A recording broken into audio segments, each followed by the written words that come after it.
The following presentation may contain language unsuitable for elderly grandparents, household pets, and nuns. Unnamed Drag Productions accepts no responsibility for any resulting homosexuality, teenage pregnancy, or chemical dependency that may transpire as a result of listening to this garbage fountain. You have been warned. Enjoy!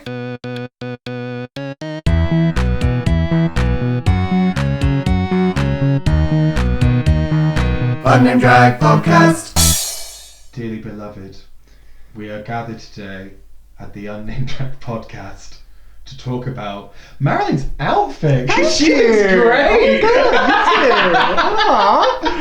Talk us through it, babe. This is like the best dress I've ever made. Yeah, absolutely. Yeah. It's stunning, hun. It's like be buried in this. Dracula pageantry gorgeousness. What, you mean Bert and Ernie's spooky drag race? Love that. Okay, Red Bulls at the ready. That's not my own, by the way. Veronica Rex came up with that, and it's so funny. It's cracking. It's so desperately accurate. It's so wonderful. But no, I love it. You're giving me sort of like Boy George in Benidorm on top and then Dracula Ball on bottom. I love this. And you're just giving me bottom. With my little fly necklace on, I like to think that I'm Queen of the Flies. Yeah. Nay, Queen of the Pies. You are the shadow that precedes death, and that's only because you cast a very large shadow. No, actually, I think you'll find that I'm ready for a day at the races, but all of the jockeys are dead. You've eaten them. So delicious. No, you look like Lady Decay. Oh, thank you. Yeah, Not just Lady Dickhead. Just what it normally is. Lady Dickhead. You're like fucking Lady Dickhead over here. Yeah. Look at this. Whereas I look like I don't know, the current reigning supreme, but faggy as fuck. Yeah, exactly. Disco Supreme. Just like the the legacy got distracted by a penis. Yeah. And went into a faggot instead Yeah. of a lady. Yeah, done. Me. So enough about our outfits. Uh-huh. But yes, we're here today to mourn the death of pretty much anything really. Because we're going to have a classic case of the Morbs, which is a great expression. It is a good expression. If you've not seen it, it was a Victorian phrase for just feeling like down in the dumps or a bit depressed. Like a case of the Morbs. Got a case of the Morbs, and Yeah. I think it's great and should never have died out. Let's bring that back. I've got a case of the Morbs. Got a touch of the Morbs, I have. Yes. So yeah, we thought we'd talk about sad things, so fucking buckle up, kids. Because we have no idea where this is going to go. Yeah, we're going to be talking about death, potentially the afterlife. We'll see where we go. Yeah. Like, I love how we were like, we're going to be talking about this. Last time we were like, superheroes and magic. We talked about just superheroes. And then slammed Halle Berry for 40 minutes. I know, it was the weirdest casting couch she's ever been on. Yeah. Like, she has to do anything to please us too. Anyway. My opening question is, and I think I know what the answer's going to be. God. Marilyn, are you afraid of death? No. I knew you were going to say no! No. I absolutely knew you were going to say Because no. why I could would just you fucking be? tell. That's like, are you afraid of time? Are you afraid of oxygen? So No. are you not afraid of it because it's inevitable and you can't stop it? Well, or are that- you just like really tired and looking forward to it? I mean, like, tonight's the night. We're wearing sunglasses to cover our eye bags. We pray for death. Just looks like a big splatty sleep. I mean, I'm more just interested. Like, Okay. yeah, I'd swipe right on death. So you're like, I stayed until the end of the film. I might as well watch the credits. Yeah, exactly. Yeah. Death. I find death and decay really fascinating anyway. It is. Like as a concept. Mhm. Especially I mean, viewing it from this side of it. We're both fairly macabre, I would say, in terms of our humour and our... You've got one goth and one emo. Yeah, pretty that's what's much. happening And here. in terms of like what we find aesthetically pleasing, and in terms of what we would say is like that's beautiful, Yeah. someone else might say that's minging, or that's funny, that's fucking disgusting. That's fashion. That's dead. Yes. You're literally just wearing a mouse's tears in a vial around your neck. I wish. Like accessories. Gross, get But them yeah, cares. I've always been really like enthused by like death and decay and that kind of. Enthused. Yeah, That's what I and- get out of bed for in the morning. pour myself a cup of ambition, but it's just embalming fluid. Blood. Blood. I don't know why that was so northern. I enjoyed it. I find death really interesting, especially viewing it from this side, because no one knows. It's like you go through a door and we're all just sat in the waiting room still. Yeah. I find it really interesting. Or going through the drive-through at Burger King. Yeah. That's a death sentence. It doesn't scare me. I don't understand when people say they're scared of death. Well, interestingly enough, I was talking to my mum not that long ago. I'm currently shitting myself. I'm currently dying. Excuse me. Are we all? Entropy and decay. I was talking to my mum about it, and she says that we've got a very unhealthy relationship with death because, and anyone could argue this is not an original or unique perspective, that we sterilise it and we hide it and we try and brush it under the carpet or whatever. Like, open caskets aren't really a thing in the UK. No. And my immediate thought is like, good! Yeah, that's fucking weird. But, is it? No, it's only weird because of the amount of chemicals they pump into the body beforehand. Well, that's and they the make other it look thing. pristine. They dress it up like, it's the best night she's ever gonna have. We've had She's this conversation dead. before. Like, when I'm gone, wrap me in a rug and throw me in the river because, like, I'm not here anymore. Yeah. Ideally, it would be nice to have an eco burial. Yeah, obviously, yeah. like literally wrapped in a shroud, but that's fucking expensive, and I don't want to put that pressure on whoever I expire before. Yeah. Because you don't fucking know. So yeah, wrap me in a rug, throw me in the river, or if it's cheaper, just burn me and then chuck me in a river. Like, whatever. Do you know what I mean? Yeah, in some places, corpses are considered property. So once you die, you're not a person anymore. You're property. So basically, your family can do whatever they want with you. Whereas in England, you can't do that. You can't just chuck a corpse into a real street. weekend at Bernie's. Yeah. Oh god, like one of the brothers is just dressing up in grandmama's nightie and going to collect her pension. Yeah. Whereas like there's that where is it? Somewhere in the world where they dig up their old relatives and like dust off the corpses, make sure they're dressed nice. And... Oh yeah. Or they have them on display and they're sort of like mummified in real time. Almost. Yeah. That sounds lovely. I mean, it's kind of bizarre, but it's almost like it's more of a direct. Let's go see how Nana's doing. See if she wants a biscuit. Yeah. Or something. I'm not sure. Leave some garlands at her feet. Hope her toes don't fall off. I mean, there's lots of different ways to kind of honour the dead, aren't there? And I just think that we're very clinical and quite reserved about it in the UK, which I find oddly fascinating, but at the same time completely normal because it's what I was brought up with. So when I see about rituals or things like that, like, did you ever watch the TV show 6 Feet Under?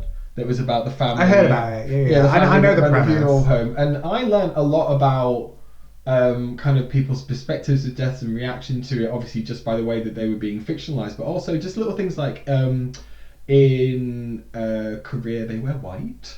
To funerals or some parts. That sounds lovely. I mean, I haven't fact-checked any of this. It was in a TV show, do you know what I Fair. mean? But the fact that we're like black and morbid and whatever, and then if you go to certain funerals and it's just like it's more of a massive celebration or lots of colour and light and flowers, but you're allowed to scream and bang on the coffin and try and get everything. There's almost funeral wailing. Yes! Yeah, that's exactly what I was about to go on to. Like, who can scream the most? Who can, be the most dramatic?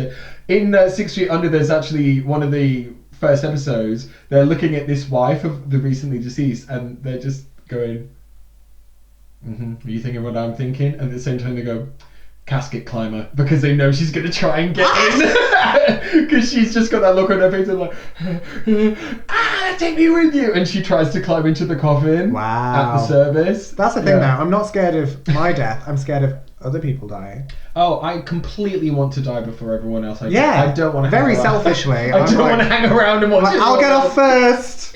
This is my stop. Yeah. And it's just a sign that says Sailor Boy Town. And it's me leaving. Are you scared of death?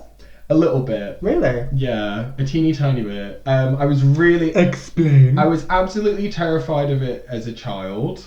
To the point of which where like certain songs would make me kind of cry uncontrollably. I've got a really vivid memory of like bawling my eyes out to the song Bohemian Rhapsody by Queen when I was about 6. Why?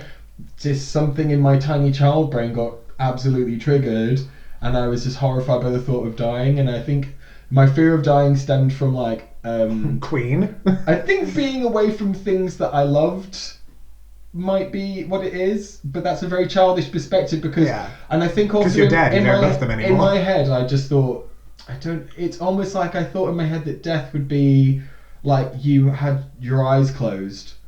Do you know what I mean? Like it was just darkness and your boring. Darkness and your own thoughts is what I thought death was for some reason. No, that's life, bitch. Flip the script.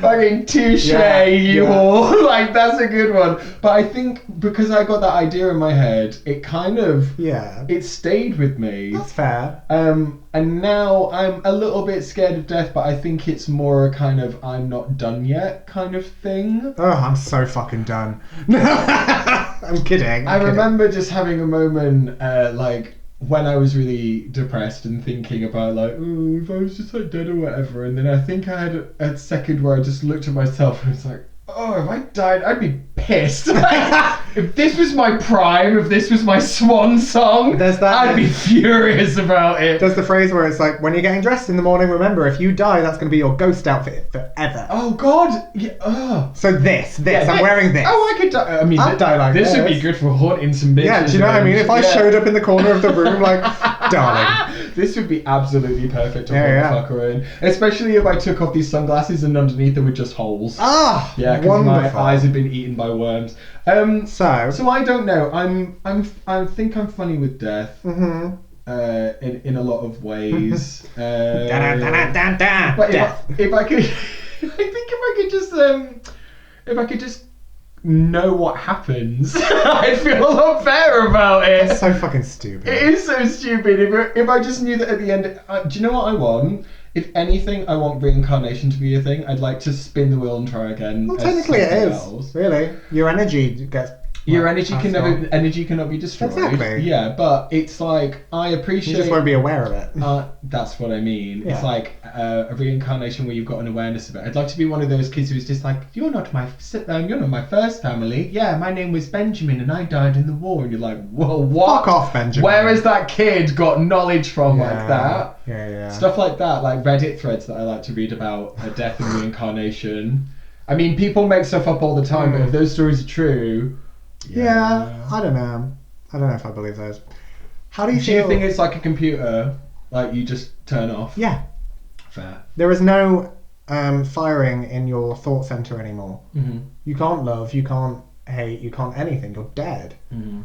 I don't know. I'm a pretty hateful person. I think I can carry some of my hatred into the afterlife. Yeah. No, I think you're dead. You're literally dead. That's what it means. You are dead. But you don't think that you've got any kind of essence that has the potential to like go I don't know, because that's like ghost stuff. Or whatever. So like maybe it's difficult, I don't know. Isn't it? I have no like I don't know. When it's like, because you never want to sound like that absolute fucking nutter, do you? Because why not? That sounds fun. Because I would never say that I'm an atheist because I just don't have enough trust in myself to believe in something that strongly. I'd say that I'm agnostic. I'd say that I'm a spiritual agnostic before I would say that I'm like an atheist. I would say I'm a atheist.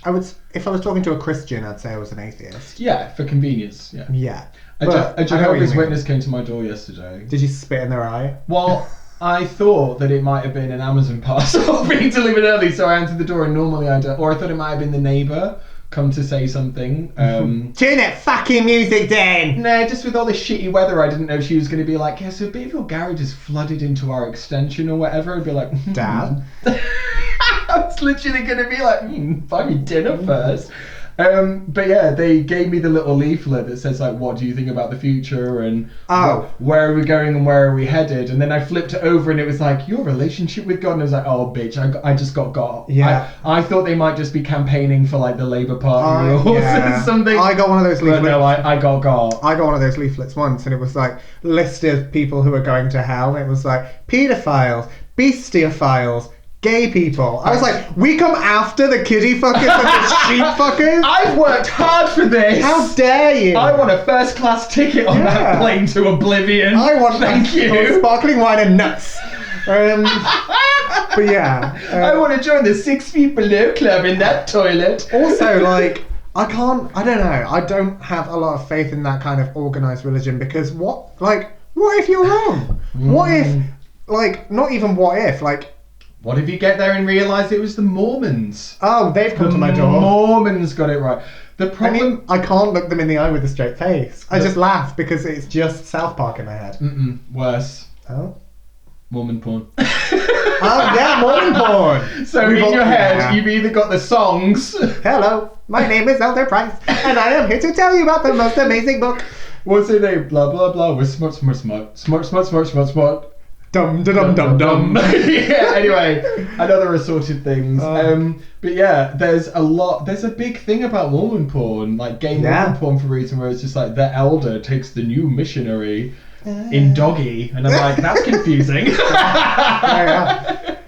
So, because I know we've drifted into spiritualism, which we'll get to in another episode. I mean, they're like kissing cousins. They are. They're They hand are, in hand, totally. really. Yeah. Walking into the darkness. Oh, please. Anyway, is it wrong that I love a funeral? I mean, it's controversial, but I wouldn't say it's wrong. I love a funeral. All of my clothes are black. So it's just like, what am I going to wear? I can wear anything. I can wear anything. I can dress like I'm going to the shops or going out, and either way it'll be appropriate. I can wear anything, and I love crying. I love crying. I love a good It's song. so cathartic. Yeah. And like everyone just comes together to have a weep. And we all go, isn't it shit? And get all of our weepies out. And then we go to the pub. That's great. That's my idea of a perfect day. For my 30th birthday, I want a funeral. Let's all have a communal cry and then go get shit-faced. That can be arranged. Like, that sounds wonderful. I mean, once for a dirty, filthy, sexy theme, for one of the nights, I was like, oh my god, we should have like a fucking wake. Yes! Wouldn't that be amazing? But it was kind of shot down as like, that might be a bit too much. No, but I thought it would be really cool. I think there's a drawing pin on the floor and I don't want either of us to stand on it. Oh, thank you. Oh, thanks, Amy. Because you might die. Making it relevant. I watched my mum step on a drawing pin once when I was a kid, and the amount of agony, it's just remained with me forever. Yeah. Anyway. How do you feel about a funeral? No, more just what I was saying before about the idea of having a wake where everyone has to dress in black and come with like their makeup all just mascara tears and shit. Fuck me up. That would be amazing. Yeah. Love that. And you just know that there would be some bitch whose reveal was like they were just walking around in like a cardboard coffin and they just went BAM and walked out. Like, yeah, take me to that show. Fucking love that. Funerals, I mean, I'm neither here nor there about them. I do get upset. I'm not that cold and fucking whatever. Like, they're just gone now. Wrap them in a rug and throw them in the river, like TM. I think, I don't know, that they're just weird though. They are very weird. I love them so much. I think the catharsis of them is obviously very important. Yeah. But I think the most important thing is always the make sure you get pissed afterwards. Yeah. It's great. I highly recommend it because it takes all the adrenaline out of you, makes you a bit more buoyant for the situation that you're in. And it puts things that it gives you a closer, do you know what I mean? Yeah. You've got to have a closer. Mm-hmm. Absolutely. And you know, just a nice toast in the memory and absolutely. Whatever. I think it's wonderful. I'm not saying that I've been to a huge amount of funerals, fortunately, you know. I'm a professional funeral crasher. I'm always just... Weddings, bitch! Turning up in my fucking boatman hat. Yeah. Let's do some crying! I go to graveyards and stand 20 feet away under a tree with an umbrella just to make people think that their life was interesting. Oh my god. Mm-hmm. You're like a fucking Chuck Palahniuk character at this point, and I live it. Yeah. So yeah, I don't know. Funerals, funny thing, but I do think that they're important. Like it's kind of weird, isn't it? Sometimes when there's a funeral and like you want to go but you can't go because you can't make it because you can't get time off work and shit like that. I think that's bullshit. I'd rather quit than miss. I think that's really just unnecessary that people are like, like, yeah. Obviously it's different now because I'm self-employed or whatever, but before when it was La-di-da for you. when I was an office manager and like leading a team, and you almost have to like, I wouldn't do this, but I knew that people would assess like, well, just have like a second cousin, like you're gonna have to book that as leave. Bitch, someone's dead. You can't have that as paid bereavement. Do Like, you know what I mean? You, Whereas Karen. I just think, look, as long as someone's not abusing the system, grief is grief. Yeah. You can't fucking quantify it by whether it was an aunt or whether it was just like the next door neighbour. And you're only allowed like That's a maximum. not fucking fair. I'm sure you're only allowed like 2 days off. So like, my friend. Cry it out, back to work. Yeah, bitch. do you know what I mean? Like, my friend's relatives live in Australia. Yeah. And she had a death in the family. It's like, you're allowed 2 days? You can't even get there and back.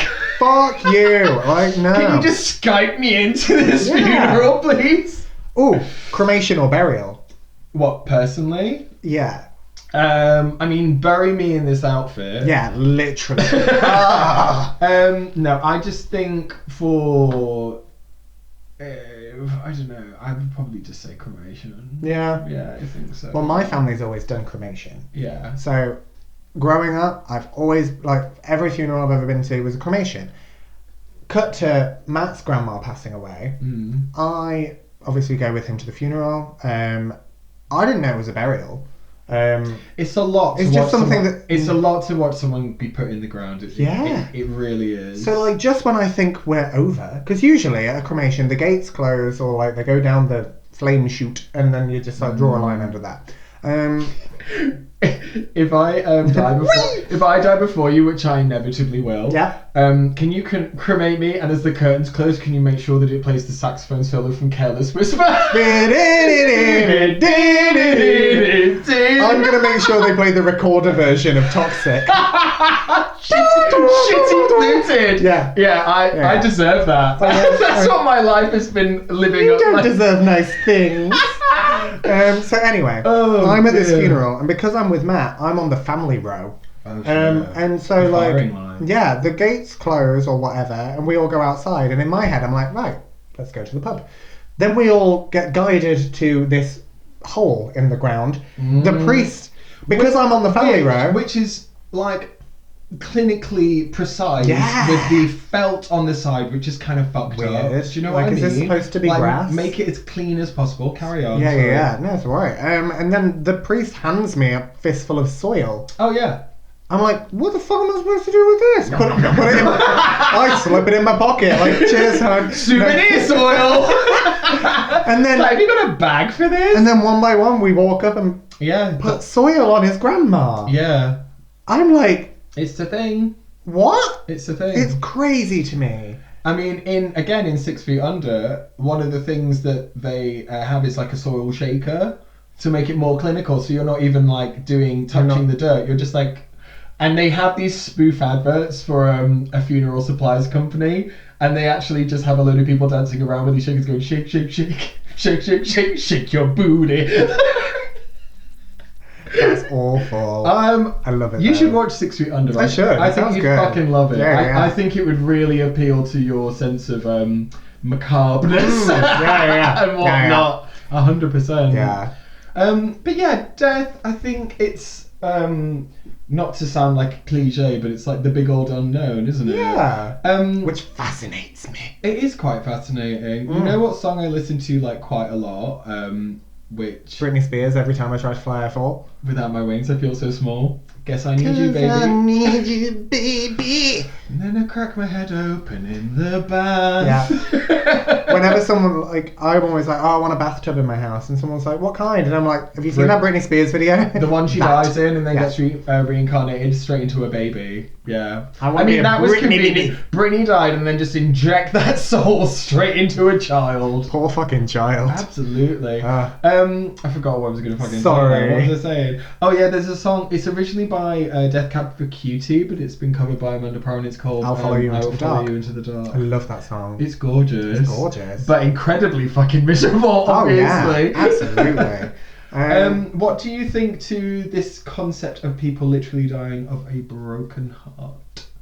Oh, Jesus. I mean, it's very poetic, and I think it can happen. Like, I'm sure, like, because there's that whole thing in, like, voodoo tribes and stuff, where if you give something enough mental power, it can have physical power. So, like, if you think there's voodoo tribes where, or I don't want to say voodoo, because that's probably someone's stuff. You're probably being kind of insensitive. Yeah, I'm probably throwing around that word. Proper word is. Yeah. So there's these tribes where the belief that someone has power is so great that they can point at you and you will die.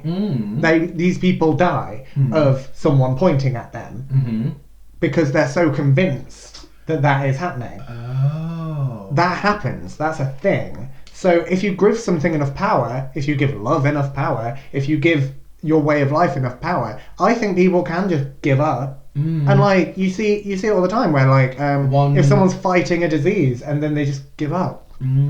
I think also you see it quite often with people who have been married for like a really, really long time. One of them will go and then the other one will go kind of like pretty quickly afterwards. Yeah. It happened really recently with Carrie Fisher, God rest her soul. She went and then her mother went like a week later. And one of her last words to the song was, I want to be with Carrie. I know, it's like, that's gorgeous, but also a bit of a kick in the fucking balls to your other children. Oh God, you all suck. Oh, I hate this. You're not like my famous kid. But I think it was more about the fact that they were so close, and people do genuinely think that she died of a broken heart. Yeah, I can see that. I can totally see that. Because I think if you've got something that wakes you up in the morning, that's kind of like your life force almost, isn't it? You know what gets me? What? When someone dies and a dog will their dog will stay on their grave. Stop it. They just go and sit on the grave, or they'll fucking stay there. Or just keep on looking out the door where they were last taken from. Yeah. That was in... Human beings do not deserve dogs. I've just read Jonathan Van Ness's autobiography, which I would recommend. It's very cute. Love very Jonathan cute. Van Ness. You can read it in 2 sittings as well because it's super big text on very big pages. Yes! it's like a children's book for adults. Good.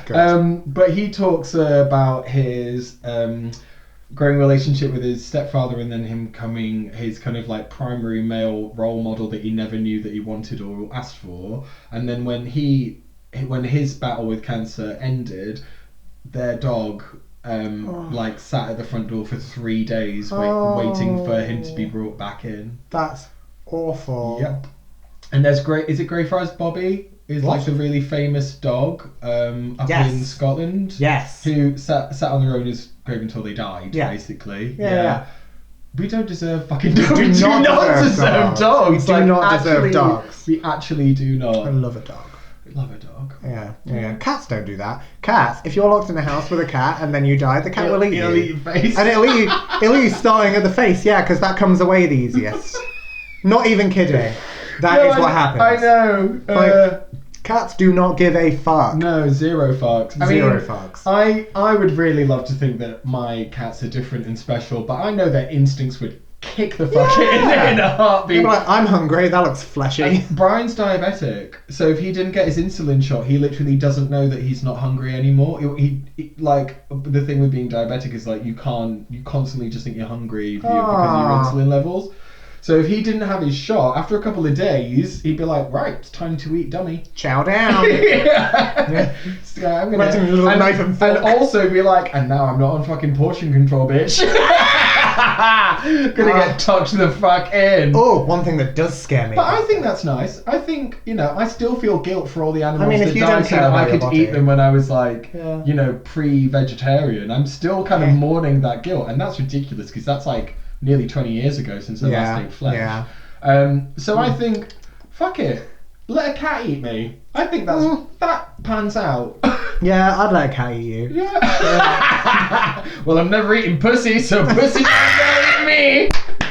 Yeah, baby. You know what else is a terrifying concept? Being buried alive.